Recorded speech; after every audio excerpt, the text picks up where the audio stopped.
this video, I'm going to share with you 9 of the most common bad money habits that hold people back and tips on how to break out of them. 9 most common bad habits that will keep you poor in 2026. I have spent the last decade of my life immersing myself in the field of finance and money. Hey everyone, great to see you here today. Let's make something amazing together. I remain your favorite, Daddy K Special.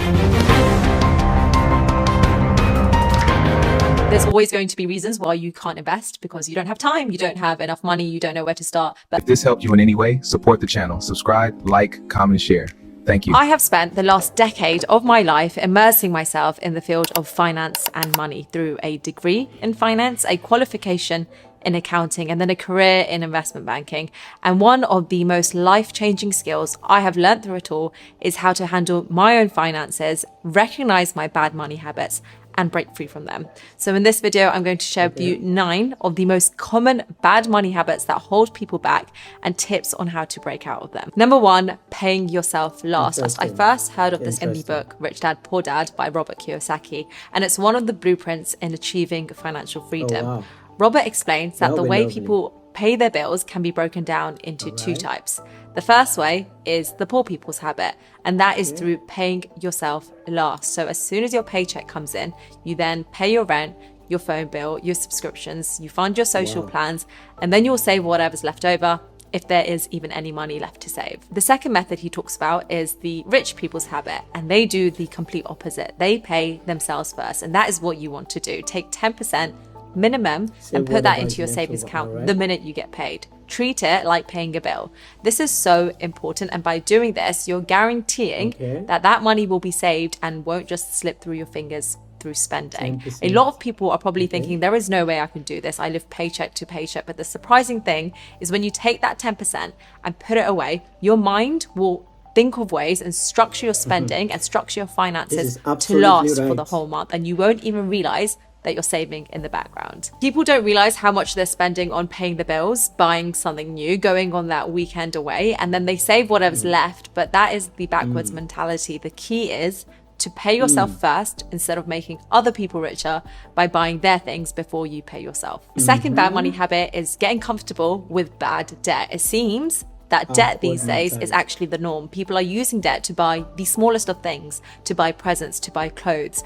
I have a straight rule. That is, unless I can afford to pay for that thing outright in cash, I shouldn't be buying it with any form of debt. Remember, credit card companies want you to be bad with your finances because that's how they make money from this. The average credit card interest rate is 22%, which cancels all kind of benefits and rewards these credit card companies are providing if you're not able to pay them off in time. It is not having a stockpile. This ties into point number 1, which is about paying yourself first. And essentially, it's saving enough so that you have a buffer behind you of about 3 to 6 months. This is super important, and it will give you peace of mind just by having this buffer kept to one side and available to tap into if you need it. You free up that mental energy to designate to more important things. So how do you gather this 6 months of buffer? It's through that paying yourself first. Start putting that 10% away, and once you have your stockpile, then you can start using the additional money you save to building into your investment fund and looking at investments.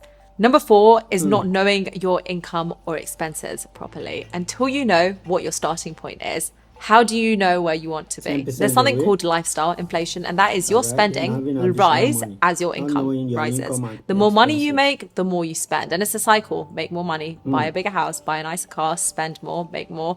And it's crazy how normal this is, but it is a recipe for disaster. You want to be in control of your finances and mapping out where things are going. A budget tracker is super important, and you want it to include how much you're making, how much you're paying yourself first, that 10% we spoke about, your expenses, so your bills, your mortgage, your rent, your spending, your debt repayments, and so on. And you want to be keeping on top of that budget tracker. At least every 3 months, set a date night with the tracker. People who know exactly where they are financially, they know their assets, they know their liabilities, they have a clear goal on where they want to go financially and all the steps they need to take to get there, are more likely to get a lot of money and build wealth compared to people who just fantasize about money but have no idea how to go about it, how they plan to acquire it, or how to manage it. just being mindful of this stuff and seeing those numbers in black and white will trigger you into action. Fifth bad money habit is having expensive hobbies. A lot of people like to shop, and I guess, yeah, part of this is retail therapy. But again,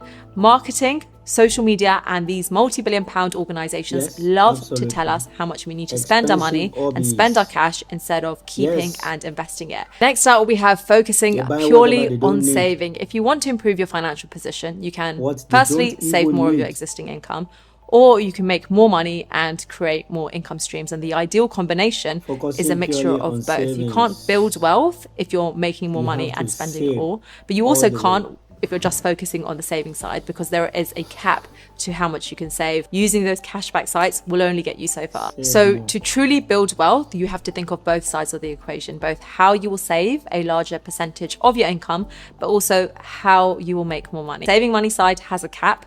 The making money side does not. It's infinite. There is unlimited potential upside, whether it's investing in the stock market, asking for a pay rise, starting a side hustle. You want to break the bad money habit of thinking that saving money is going to massively increase your wealth. Number 7, paying too much in taxes. Taxes are going to be the single biggest expense in your life. Whilst everyone has to pay tax, a lot of people just pay it without considering how you can legally reduce your bill. Legally is the key word here. The wealthy, they have knowledge of illegal corporate structures that come with tax advantages. They hire tax advisors that help them minimize their tax bill. So if you want to get one step ahead, one of the best ways to increase your wealth is through understanding tax rules in a way that stack up in your favor. For example, investing through an ISA or a Roth IRA, which is an investment account that shelters your dividend and profit from taxes, or operating under a business instead of an individual if you're a solopreneur. All of this stuff is absolutely legal. And if you are someone who disagrees with this and prefers to pay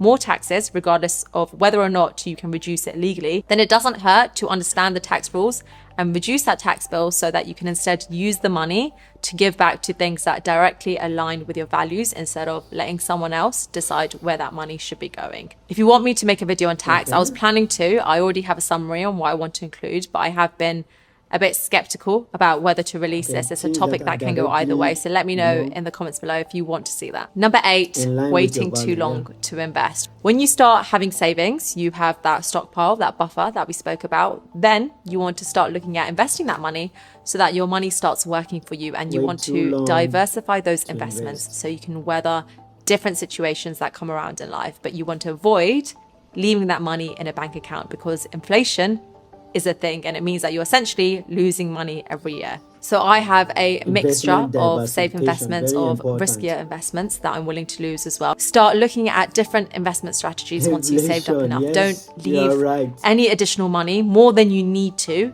in a bank account. I have another video on what you can be doing with your money in times like the current recession, and I'll link that here for you as well. There's always going to be reasons why you can't invest, because you don't have time, you don't have enough money, you don't know where to start. But the longer you put off investing, the harder you will have to work to get that same level of financial freedom as someone who starts investing earlier. It may just be finding the right person or the right tools that help you resonate with your finances in a way that most appeals to you, whether that's through an employee perspective, an entrepreneur perspective, someone who is less of a risk taker, someone who is more of a risk taker. But there will be someone who kind of matches your investing style more closely. Thank you so much for watching. If you like this video, you may also enjoy another one that I've linked here on building wealth and making money work for you.